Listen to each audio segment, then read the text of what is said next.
देश का सियासी मिजाज गर्म है।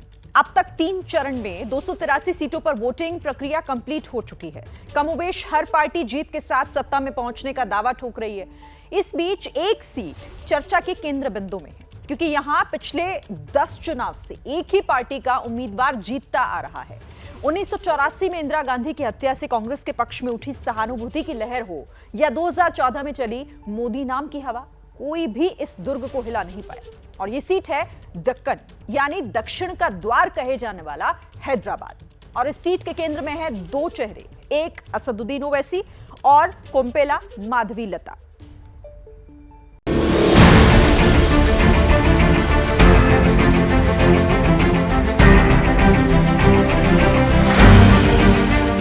छोटे को बहुत रोक के रखा हो।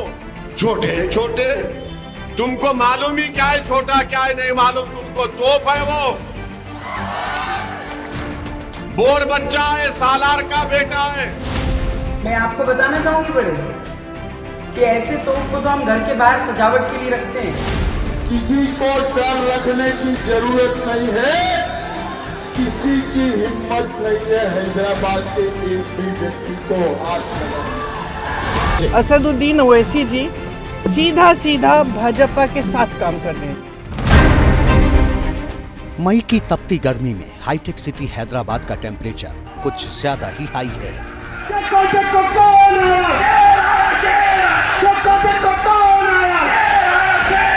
एक ओर ओवैसी नाम का शोर, दूसरी ओर बीजेपी की माधवीलता का भगवा शोर। किसके बाप को नहीं डरते, यहाँ पे किसी से भी नहीं डरते। हमको समझाना पड़ता हमारे बच्चों को, अरे रुक, अरे ठहर। डर किससे लगता है? किसी से नहीं लगता है, मृत्यु से स्वयं नहीं लगता है, तो और किससे लगना चाहिए मुझे। चुनावी मंच से हुए इशारों पर भूचाल।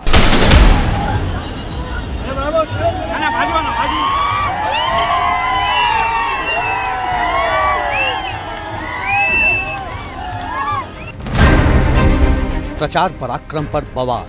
रेहन बीट शॉप जिंदाबाद। खैरियत से भाई, सलाम अलैकुम, काश से रहो आप। और अब 15 मिनट बनाम 15 सेकंड पर सियासत उबल रही है। छोटा बोलता है कि पुलिस को 15 मिनट हटा दो, तो हम दिखाएंगे बोले कि क्या कर सकते हैं। छोटे को मेरा कहना है तेरे को 15 मिनट लगेंगे छोटे, और हमको सिर्फ 15 सेकंड लगेंगे। 15 सेकंड पुलिस को हटाया, 15 सेकंड अगर पुलिस को हटाया तो छोटे को बड़े को ये पता नहीं लगा कहां से आया और कहां को गया। मोदी जी को बोलिए कि उनको 15 नहीं बल्कि 15 घंटे उनको मिल जाए। चलिए करिए, करके बताइए, देखते हैं क्या होता है। शेर शेर ही होता है, शेर जहां भी जाओ शेर होता है। हैदराबाद में सोमवार को वोट डाले जाएंगे। वोटिंग में कुछ ही घंटे बाकी हैं। इधर दावों की डगर पर राजनीतिक रस्साकशी चरम सीमा पर है। हैदराबाद को एमआईएम को लीज पर दे रखा था। पहली बार किसी ने एमआईएम को चुनौती दी तो बीजेपी ने दी। बीजेपी की चुनौती से एमआईएम तो घबराई हुई है, उससे ज्यादा कांग्रेस और बीआरएस घबराए हुए हैं। अरे अगर हम जीत रहे तो हमारे इत्तेहाद की ताकत और कुव्वत के बलबूते पर जीतती आए। अगर हम जीत रहे हैं तो सिर्फ और सिर्फ रब्बे करीम के फजल और करम पर जीत रहे हैं। तो आप जैसी गयूर अवाम जो मंजलिस को कामयाब करती है, दुआएं करती है, दलित भाई हमारा साथ देते हैं, हमारे ओबीसी भाई के लोग हमारा साथ देते हैं। असदुद्दीन ओवैसी जी सीधा सीधा भाजपा के साथ काम कर रहे हैं। यूं तो हैदराबाद लोकसभा सीट पर असदुद्दीन ओवैसी एक बार फिर एआईएमआईएम की चुनावी पतंग उड़ा रहे हैं। उनके सामने बीजेपी की कोम्पेला माधवीलता जीत का दम भर रही हैं। इनके अलावा बीआरएस के जी श्रीनिवास यादव और कांग्रेस से वजीउल्लाह समीर मैदान में हैं। लेकिन असली लड़ाई एआईएमआईएम और बीजेपी के बीच ही मानी जा रही है, यानी ओवैसी और माधवीलता के बीच सीधी टक्कर है। सवाल है, अब की बार हैदराबाद में किसका निजाम? दिल्ली की गद्दी पर मुस्लिम सुल्तानों का शासन रहा हो या फिर मुगलिया बादशाहों की हुकूमत, हिंदुस्तान का इतिहास गवाह है कि जो भी दिल्ली की सत्ता पर काबिज हुआ है उसके लिए हैदराबाद एक बड़ी चुनौती बनता रहा है और मौजूदा वक्त में भी कुछ ऐसा ही नजर आ रहा है। आजादी से पहले हैदराबाद में निजाम का शासन चलता था। अब उसी हैदराबाद में ओवैसी परिवार की सत्ता है, वो भी एक या दो चुनाव से नहीं बल्कि पिछले 10 लोकसभा चुनाव से देश की सत्ता किसी भी दल के पास रही हो, पर हैदराबाद में AIMIM की पतंग जीत की उड़ान भरती रही। दक्कन के इस दुर्ग में ओवैसी परिवार को न कभी देश की ग्रैंड ओल्ड पार्टी कांग्रेस चुनौती दे पाई और न ही देश की सबसे बड़ी पार्टी बीजेपी। 1984 के लोकसभा चुनाव में असदुद्दीन ओवैसी के पिता सुल्तान सलाउद्दीन ओवैसी पहली बार हैदराबाद से सांसद चुने गए। उनके देहांत के बाद 1994 से असदुद्दीन ओवैसी लगातार इस सीट से सांसद हैं और ये उनका 5वां चुनाव है। असदुद्दीन ओवैसी के पिता सुल्तान सलाहुद्दीन ओवैसी 1984 से 1999 तक 6 बार हैदराबाद से सांसद चुने गए। इसके बाद असदुद्दीन ओवैसी 2004 से 2019 तक 4 बार चुनाव जीत चुके हैं। अब 24 की चुनावी बिसात पर असदुद्दीन ओवैसी फिर ताल ठोक रहे हैं। दावा भी वही है कि हैदराबाद की जनता एक बार फिर उनके नाम पर मुहर लगाएगी। 40 साल से यहाँ पे बीजेपी हार रही।